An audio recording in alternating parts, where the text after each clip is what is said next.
The night I told my boss I just got back from a date, I expected her to check her watch, remind me we had a 7 a.m. meeting, and go back to her laptop.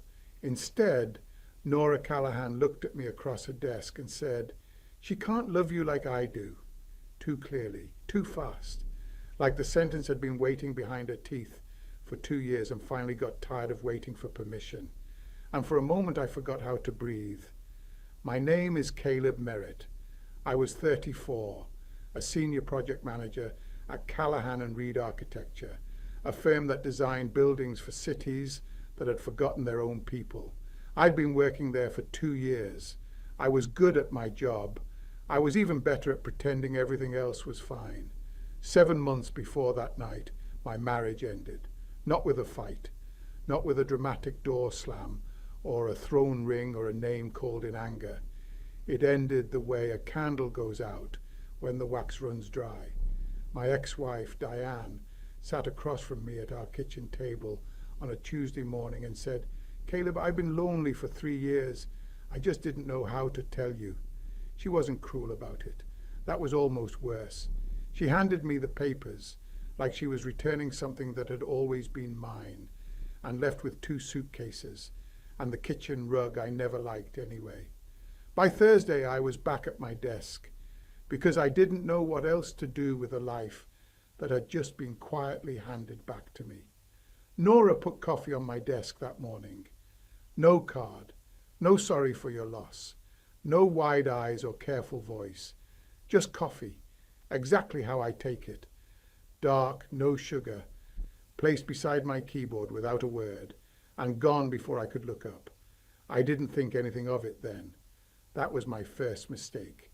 I should explain who Nora Callahan is, because she is not easy to explain. She was my boss, director of development, promoted 2 years before I joined the firm, and the kind of woman who made a conference room feel smaller just by walking into it. Not because she was loud, because she was certain. She gave feedback the way a surgeon holds a scalpel. Precise, necessary, no wasted motion. She argued with city contractors like she took poor infrastructure personally. She remembered every detail of every project on the floor without writing a single thing down. She was brilliant in the way that makes you want to be better, just so she keeps looking in your direction. She was also, I was beginning to realize too late, the person who knew me best in the world, without either of us ever agreeing to that arrangement. The night everything changed, I almost didn't go back to the office. My co-worker Marcus had spent 3 weeks convincing me that the best cure for a divorce was a good dinner with a kind woman. "You're not dead, Caleb," he said. "You're just sad. There's a difference." So I let him set me up with his wife's colleague. Her name was Jess Hartley.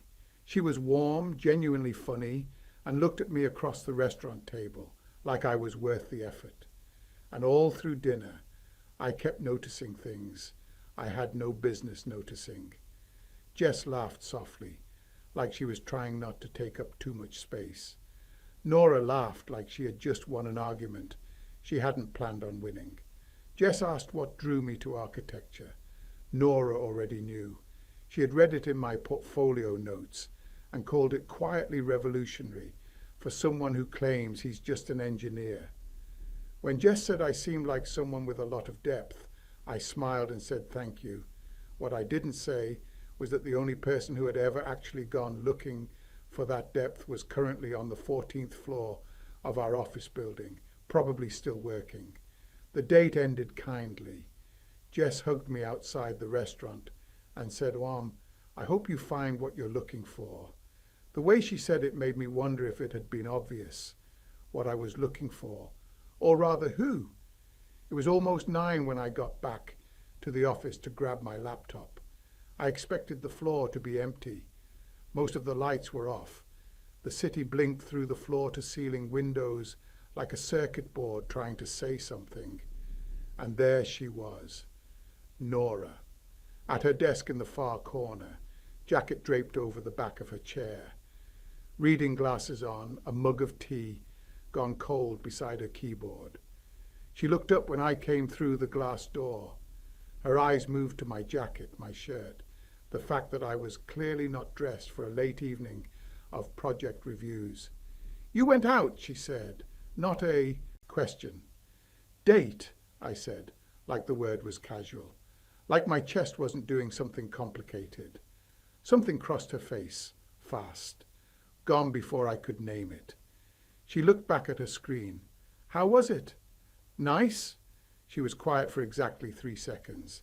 I counted. Then she took off her glasses, set them on the desk, and looked at me with the kind of eyes that had never once pretended. And she said it. "She can't love you like I do." The office went completely silent. Not the kind of silence that waits for the next thing to happen. The kind that understands something just ended and something else just began. Nora's face changed the instant she heard herself. She moved fast. That was the thing about Nora. Even caught completely off guard, even standing inside the wreckage of 6 words she could not take back, her instinct was to recover, to reframe, to turn the moment back into something professionally survivable. She reached for her glasses and put them back on, like the glasses were a door she could close between us. "I said that wrong," she said. I hadn't moved from where I was standing. 3 feet inside the office, jacket still on, heart doing something I didn't have a clinical term for. "No," I said. "You didn't." "Caleb, you said it clearly, Nora. You said it like you'd been holding it." She stood up. That was her second mistake, because now there was nothing between us except 14 feet of dark office and a city glowing through the glass behind her, like it had been waiting for this scene too. She crossed her arms, then uncrossed them, then picked up her cold mug of tea, like it gave her something to do with her hands. "I'm your supervisor," she said. "I know what you are. Then you know why that was inappropriate. I know why it scared you." I took 1 step closer. "That's different." She looked at me then the way she looked at proposals that were structurally sound but emotionally unconvincing, like she was deciding whether the foundation could hold the weight of what was being built on top of it. "Don't do that," she said quietly. "Do what?" "Be calm when I'm not. It's unfair." And that was when I knew we weren't talking about words anymore. I set my bag down on the chair beside the door, slowly, deliberately, like I was telling the room I wasn't leaving. "How long?" I asked. She turned toward the window. The city below us was still moving. Cabs, headlights, people walking fast through October air that had finally decided to feel like winter.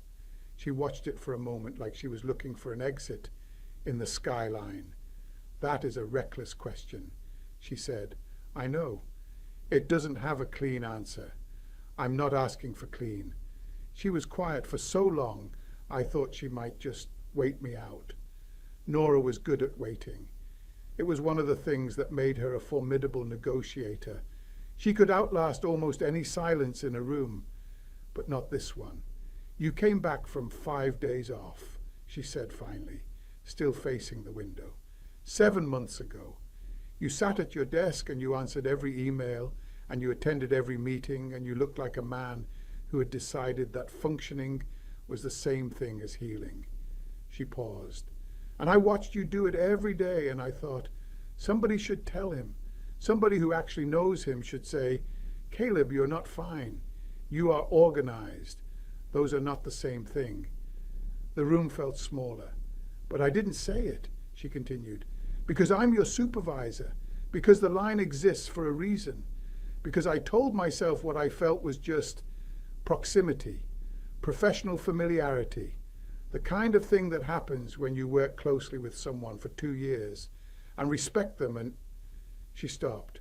"And then you walked in tonight in that shirt, telling me about a date, and something in me just..." She turned around. Her eyes were dry. Nora Callahan did not cry in offices, but her jaw was tight in the way that meant she was working very hard at that fact. "Something in me just stopped performing," she said. I didn't have an answer for that, not an immediate one, because I was too busy standing inside the truth that she had just handed me and realizing I recognized the shape of it, the weight of it, because I had been carrying something the same shape for longer than I had admitted to myself. I thought about the coffee on my desk the morning after Diane left.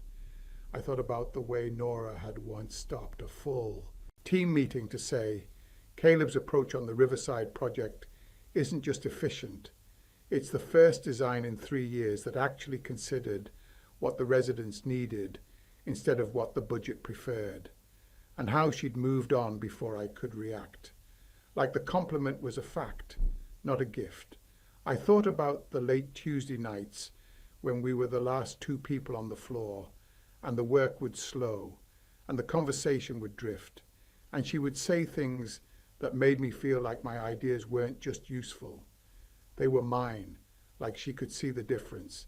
I thought about how I hadn't told a single person about those nights, not even Marcus. My phone buzzed on the chair beside my bag. We both looked at it. One buzz, then another. Nora straightened. You should answer that. I didn't move. Caleb, if that's her, it probably is. Then answer it. Don't make me the reason you become someone who ignores kind people. You're not the reason. I looked at her. The truth is the reason. You just said it out loud first. That hit her somewhere deep. I saw it move through her face like weather. I picked up the phone. Jess had sent 2 messages. Tonight was really lovely. No pressure at all, but I'd like to see you again, if you're open to it. A good message. A genuinely good message from a genuinely good woman who had done absolutely nothing wrong, who had sat across from me for 2 hours and been warm and present and real. And all I could think was that she didn't know I take my coffee dark because my father made it that way. She didn't know I over-explain ideas I'm insecure about and go completely quiet about the ones I actually believe in. She didn't know I'd spent 7 months rebuilding myself one deliverable at a time because it was the only architecture I knew how to trust. Nora knew all of it, without me ever handing her a single piece directly. I set the phone face down on the desk. Nora watched me do it. Something moved behind her eyes. Not victory, closer to fear. Caleb, I'm not doing that tonight, I said. I'm not answering that message tonight because I can't do it honestly. And she deserves honest. The silence that followed was the kind that changes the air pressure in a room. Nora sat back down slowly, not at her desk, in the chair beside it, like her legs had finally decided the night was heavier than her posture could manage. She pressed her fingers against her mouth for a moment, thinking, calculating, trying to find the version of this conversation that still had a professional exit. Then she looked up at me. There's something I haven't told you, she said. Her voice had changed. The careful architecture of it was gone. What was left was something quieter, more honest. The voice underneath the director's voice, the one I had only heard in fragments, in late nights, in unguarded moments she always walked back before they could mean too much. I got a call last week, she said, from a firm in Boston, senior partner position, the kind of offer you don't turn down because the timing isn't convenient. The room tilted slightly. When do they need an answer? I asked. She looked at me with eyes that held the whole complicated truth of it. Friday, she said. And just like that, the conversation stopped being about one sentence spoken too fast in an empty office. It became about everything. Friday was 4 days away. I know that sounds like enough time. 4 days sounds like space to think, space to breathe, space to be rational adults who work in the same building and understand that feelings do not rewrite job offers or city distances or the complicated geography of 2 people who never agreed to become this important to each other. 4 days is nothing. 4 days is a hallway you blink and you're already at the end of. I left the office that night without resolving anything. That was the honest truth. Nora had told me about Boston, with the same careful voice she used when presenting a project with a structural flaw she hadn't yet figured out how to fix. She wasn't asking me to solve it. She was telling me because somewhere in the last 20 minutes, not telling me had become impossible. I said goodnight. She said drive safe. We did not hug. We did not make promises. We stood on opposite sides of her desk, like the piece of furniture was the only sensible thing left in the room. And then I picked up my bag and walked out. The elevator ride down was the longest of my life. The apartment I had moved into after Diane left was on the 3rd floor of a building on Mercer Street that smelled like old radiator heat and someone else's cooking. It was fine. Everything in my life at that point was fine. Fine had become my entire personality. I made coffee. I sat at the kitchen table. I looked at my phone where Jess's message was still waiting and felt the particular quiet guilt of a man who knows he is about to disappoint someone who deserved better timing. I typed slowly. Jess, tonight was genuinely wonderful, and you were more than I expected. But I'd be doing you a disservice if I kept going, knowing I'm not where I need to be yet. You deserve someone whose whole attention is available. I'm sorry, I hope you find that easily. I sent it before I could rearrange the honesty into something more comfortable. Then I sat in the silence of my apartment and thought about Nora Callahan, not the director, not the boss, not the woman who ran meetings like a surgeon and remembered every project number on the floor without a single note. I thought about the Nora I had been collecting in fragments for 2 years without understanding what I was building. The coffee on my desk, the morning my marriage ended, placed without a word because she understood that sometimes people don't need condolences. They need to know someone noticed. The Tuesday night 6 months ago, when we stayed late finishing the Riverside proposal, and she looked at the final render and said quietly, almost to herself, "This is the kind of building that tells people they matter." And when I asked what she meant, she just shook her head and said, "Never mind, send it." Like she hadn't meant to say it out loud. The afternoon I presented to the city council and stumbled over my own data, and she stepped in so smoothly, so naturally, filling the gap without making me feel rescued, just supported, like a wall that appears exactly where you needed to lean. The way she had never once told me I was talented. She told me I was specific. She told me I was necessary. She told me my work asked questions that other architects were too comfortable to ask. And every single time she said it, it landed differently than any compliment I had ever received, because it didn't feel like encouragement. It felt like she had looked directly at the thing I was most afraid wasn't real, and said, "I see it. It's there." I understood something sitting at that kitchen table. I had not fallen for my boss. I had fallen for the person who had been paying attention when everyone else, including me, had gotten tired of looking. The next 3 days were a masterclass in professional restraint. We worked, we met, we reviewed the Langley Street development with the rest of the team on Wednesday morning, and she was sharp and decisive and gave me one single look across the conference table when I made a point about pedestrian access that nobody else had considered. Just one look, the kind that says, "There it is," without moving a muscle in her face. I looked away first. Thursday afternoon she knocked on my office door, which was unusual. Nora did not knock on doors.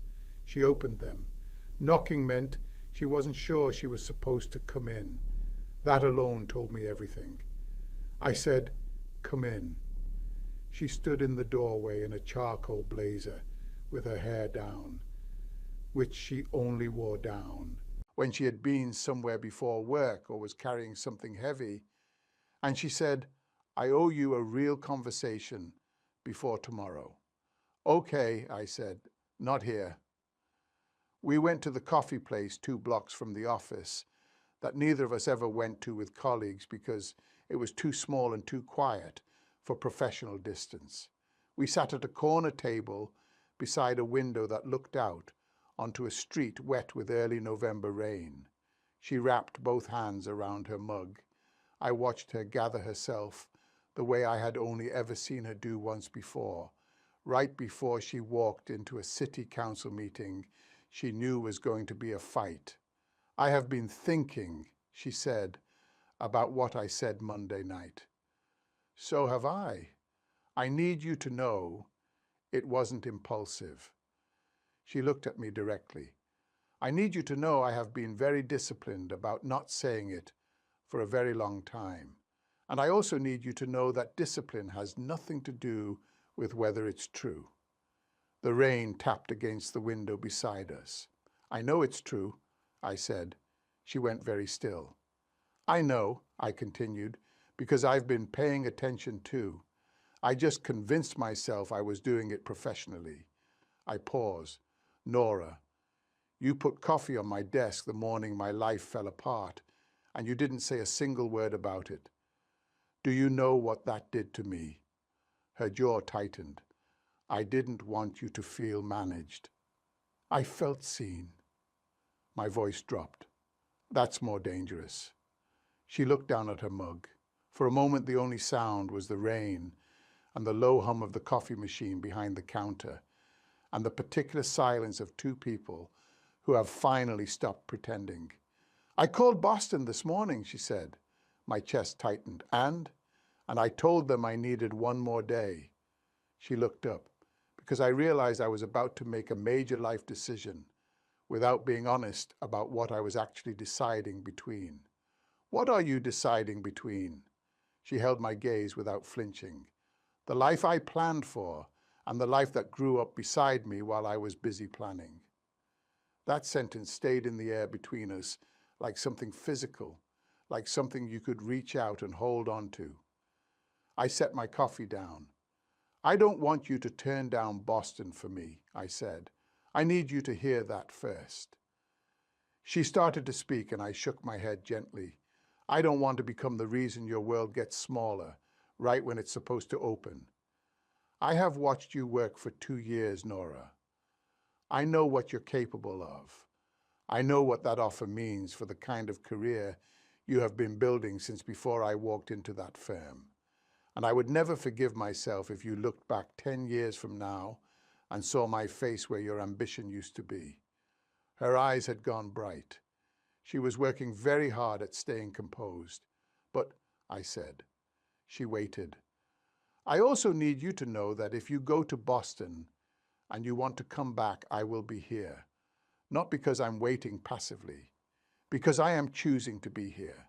Because the version of my life that has you in it, even complicated, even difficult, even separated by state lines and company policy and every professional reason this shouldn't work, is better than the version that doesn't."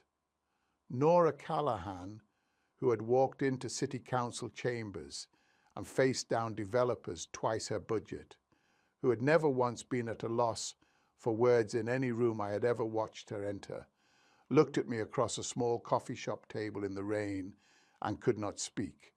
Her eyes filled. She didn't look away. "Nobody has ever—" She stopped, started again. "I called off my engagement 6 years ago because I looked at my future and realized I had built it the way I build everything, efficiently, logically, without asking whether it was actually what I wanted."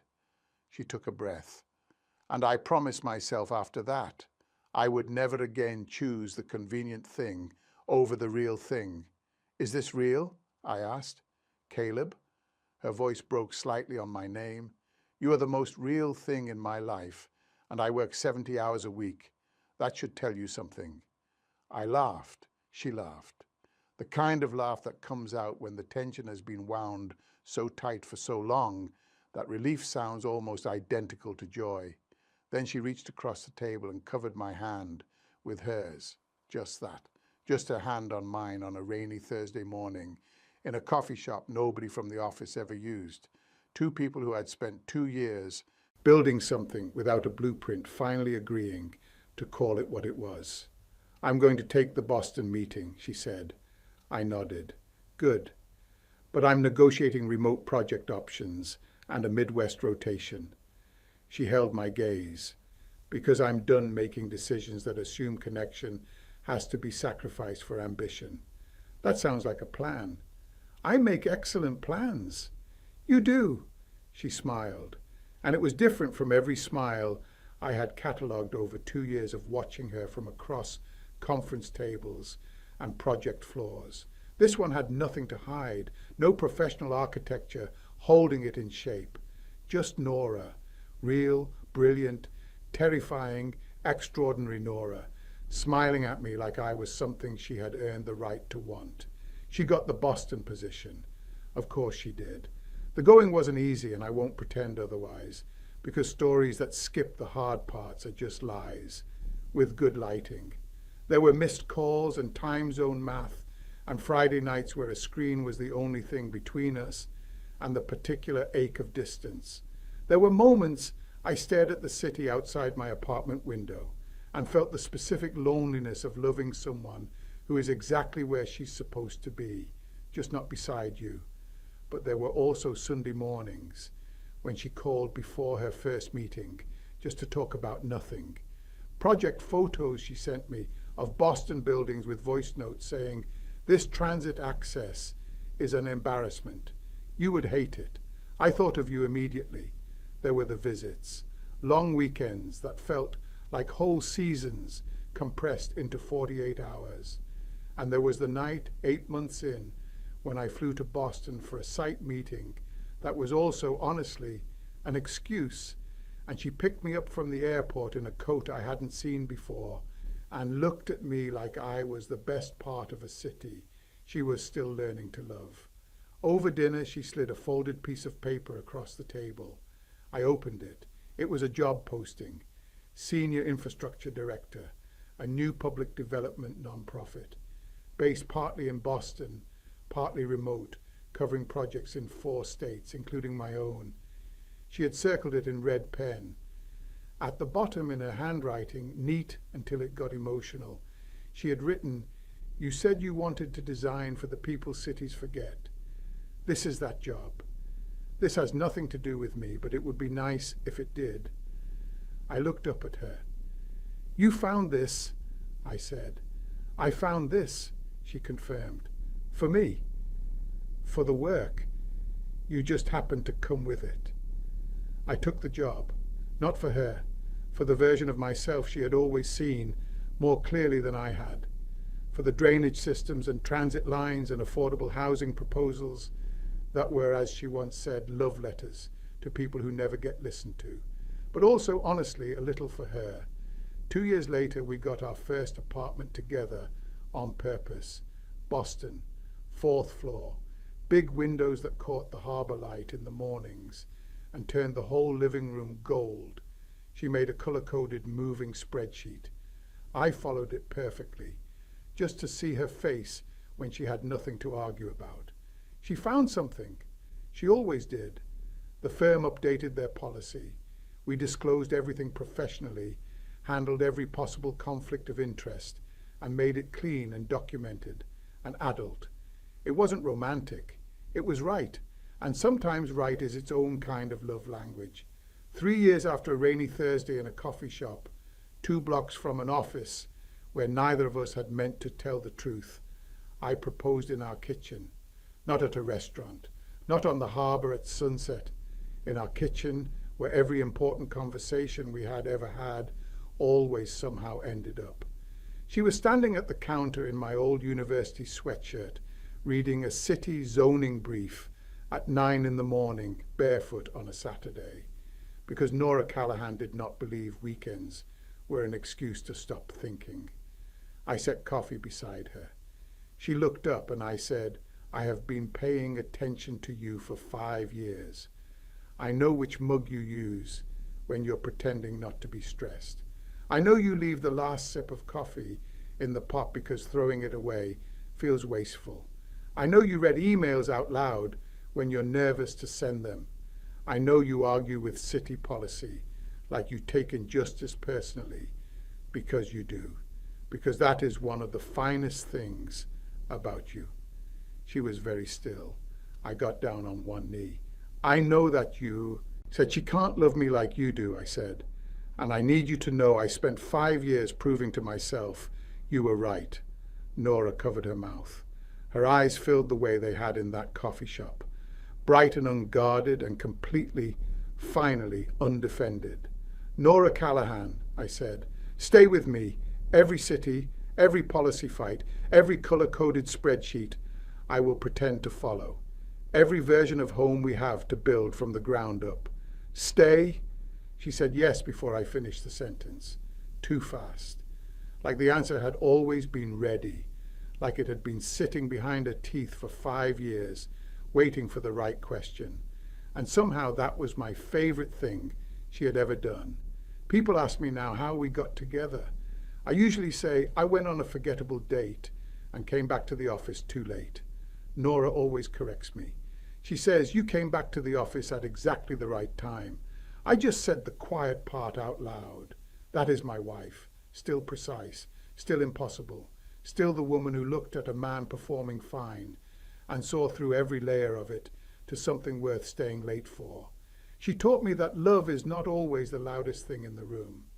Sometimes it's the coffee on your desk when you didn't ask, the city map sent with a voice note, the folded piece of paper across a dinner table that says, you are allowed to want this. You're allowed to be seen. Both can be true. And if you are sitting somewhere right now beside someone who knows exactly how you take your coffee, who sees the version of you that you haven't shown anyone else, who makes the ordinary feel like somewhere worth staying, pay attention. Don't wait for a rainy Thursday. Don't wait until they almost moved to Boston. If this story moved something in you, if it found the part of you that has ever loved someone quietly and too long, please give it a like. It takes 1 second, and it means everything to a channel that is built entirely on stories like this one. And if you are new here, subscribe and hit that notification bell right now, because every week we bring you stories that don't just entertain. They say the thing you needed to hear today. Stories about real love, real courage, and real people choosing each other, even when it's complicated. You don't want to miss what's coming next. We will see you there.